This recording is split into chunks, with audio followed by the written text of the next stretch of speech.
Hello and welcome back to the Pitch Side Podcast channel. I'm your host, the HOD of the PSP.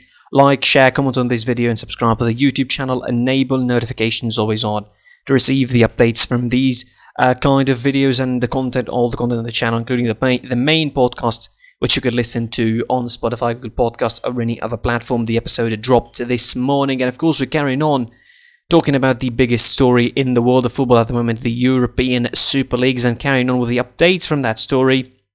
Certainly, it was an interesting day. Certainly, the whiplash effect from the last 24 hours, 48 hours in the world of football really has been tremendous. The reactions have been, varying. There have been various reactions. There have been positive, there have been pro and against this idea, really. Mostly it was against, mostly venomous reaction from the fans, and I think rightfully so.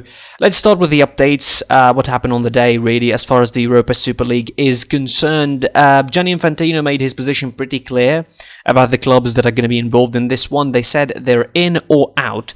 There's no third option for them. Alexander Cheferin condemned them and said that they still have time to negotiate, they still have time to figure out other solutions.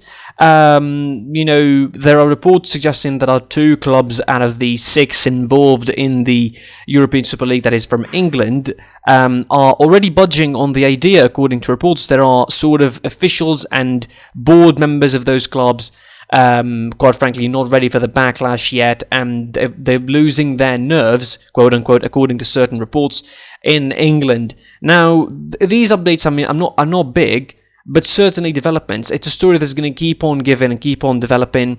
The fans are protesting all over England, in particular the Liverpool fans, the Arsenal fans, the Tottenham fans. You saw the pictures, you saw the reactions from the people up and down that country, up and down Europe. It's a very, very big, it's a very big backlash against this idea of the European Super League. The 12 teams that, again, back to the Florentino Perez interview that I mentioned in the podcast episode earlier, I said, Florentino Perez pretty much laid out the plan for this competition, said that this competition is going to give the teams the financials that they need, save in football. According to him, at the very least, save in football. I don't think it will. I don't see it that way, but he said it will save football. It will save the clubs from going bankrupt because UEFA didn't help them in the COVID crisis, none of that. I certainly have my money on this to be a strong or just a super strong negotiation ploy with UEFA. I still think it is. I still don't believe that it will evolve into a real European Super League, because that is going to be damaging those teams as much as it's going to be damaging UEFA, or is going to be damaging FIFA or any other entity or any other competition. Because those teams cannot just let 30 other fixtures over the course of the season escape them, because there is the danger of being expelled of their own leagues. And if they are expelled of their own leagues, they cannot risk the finances of 30 matches at home ground, for example, or 19 matches at home ground at the very least in the league season, being thrown away just in the favour of playing less matches but for more money. I don't think so. I don't think that's the idea. The reaction from footballing world around the world has been really, really, I think, vocal. Bayern Munich announced in an official statement that they're not supporting this idea, they're not being involved in this. Borussia Dortmund denied any involvement in this one. Porto as well. PSG, Nasser Khelaifi, the president, of course, of the club, has denounced the idea and said that the game is not about money necessarily. Well, that's very ironic coming from Nasser Khelaifi, someone who charges around, $300 nearly per year to watch the games on his channel, be in sports, the operations that he runs on a daily basis, really.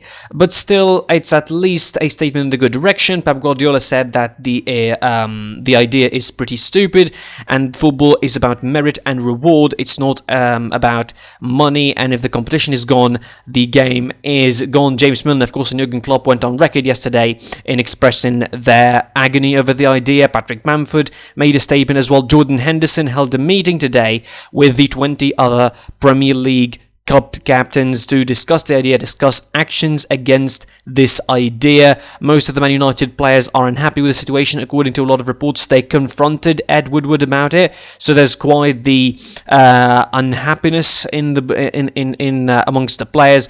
I mean, some reports even suggesting there are board members of certain clubs that have been, quote-unquote, lied to by Florentino Perez and Andrea Agnelli, or according to those reports, they've been frauded by those two, given false promises about this competition that it's not going to hurt or damage the European football and all of that. Although Florentino Perez insists that this competition is still going to save football, going to save the clubs, not going to be affecting the Champions League, not going to be affecting any sort of schedule whatsoever in the season. And it will definitely be, you know, a big story. Definitely still updates to follow. We're going to get you all the juicy news here tomorrow on the podcast. We're going to give it another segment, of course, to dedicated to this, alongside, of course, talking about what's going to be happening in the world of football elsewhere, as if anybody's going to focus on anything really in the world of football aside from the developments of the European Super League. There's Premier League action, Chelsea-Brighton tonight, and there's Bundesliga action. Bayern Munich going to be facing Bayer Leverkusen, and we'll see how that is going to be going down. Of course, again, the European Super League is the biggest story. We'll keep you updated here on the channel. In the end, thanks for watching / listening. I was your boy, the HID of the PSP. Like, share, comment on this video, and subscribe to the YouTube channel. Enable notifications to receive all the updates. Listen to the podcast on Spotify, Google Podcast, or any other platform, and listen to my reaction and my sort of big piece about this in the podcast episodes. Watch this update, smash a like, comment on it, share it, and subscribe. And until the next time, I was your boy, the HID of the PSP, and goodbye.